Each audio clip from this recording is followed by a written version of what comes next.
தஸ்ரிகு, நீங்க என்ன செய்யாதீங்க, திருடாதீங்க. திருடாதீங்க. நமக்கு தெரிஞ்ச திருட்டு என்னன்னா, ஒரு பொருளை ஒருத்தவங்க வச்சுட்டு போனதை எடுத்துக்கிட்டா, ஒரு பணத்தை எடுத்துக்கிட்டா அது திருட்டு. இதற்கு அந்த அர்த்தத்தை மட்டும் இமாம்கள் கொடுக்கல. நபி ஸல்லல்லாஹு அலைஹி வஸல்லம் இதில் பல கருத்துக்களை உள்ளடக்கி சொன்னாங்க. ஒருவருடைய உழைப்பை திருடி விடாதீர்கள். ஒரு ஆள் உழைக்கிறாருன்னு சொன்னால் அவர் உழைப்புக்கேற்ற ஊதியத்தை உடனே கொடுக்கணும். அவருடைய உழைப்பை திருடி விடாதீர்கள்.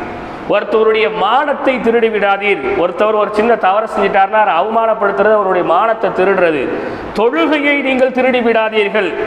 ரசூலுல்லாஹ் சொல்றாங்க, தொழுகையை நீங்க திருடாதீங்க. சஹாபாக்கள் கேட்டாங்க, தொழுகை எப்படி நாயகமே திருட முடியும்? ரசூலுல்லாஹ் சொன்னாங்க, தொழுகையை அவசர அவசரமா வேக வேகமா தொழுகிறது தான் தொழுகையை ஏற்படுத்தக்கூடிய திருட்டு என்றார்கள். அவசரமா தொழ நினைக்கவே, உடனே ருக்குல இருந்து மேல வரணும், உடனே சுஜூத்